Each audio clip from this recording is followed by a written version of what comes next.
Let's discuss the concept of God in Zoroastrianism. Zoroastrianism is a non-Semitic, non-Vedic Aryan religion, which is also called as parsiism. And though it has a very small following, less than 130,000 people, mostly living in Bombay, the city where I come from, but it claims to be one of the oldest religions. It originated more than 2,500 years ago in Persia. And it was founded by Zoroaster. And this religion is also called the religion of fire worshippers or religion of Maganism. Almighty God in Zoroastrianism is called as Ahura Mazda. Ahura means God or Lord. Mazda means wise. Ahura Mazda means wise God or wise Lord. And the sacred scriptures of Zoroastrianism or Parsiism are the Dasatir and the Avesta. There are various descriptions of Almighty God given in Dasatir. It's mentioned in Dasatir that Almighty God is one and only.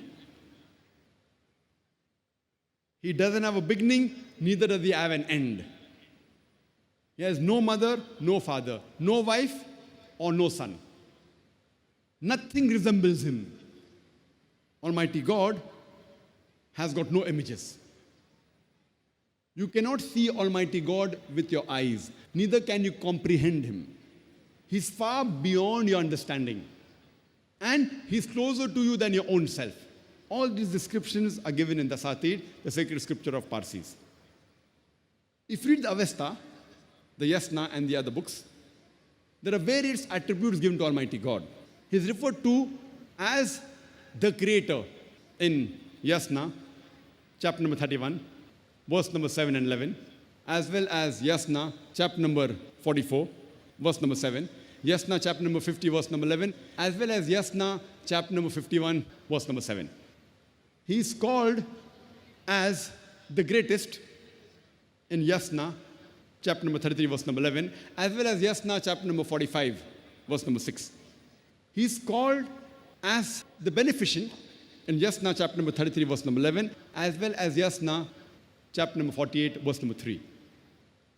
Almighty God in the Parsi scripture is also called as the bountiful in Yasna, chapter number 43, verse number 4, 5, 7, 9, 11, 13, 15, as well as Yasna, chapter number 44, verse number 2, in Yasna, chapter number 45, verse number 5, in Yasna, chapter number 46, verse number 9, as well as Yasna, chapter number 48, verse number 3.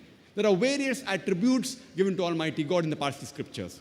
So if you read the Parsi scriptures, you shall understand the concept of God in Parsiism and Zoroastrianism.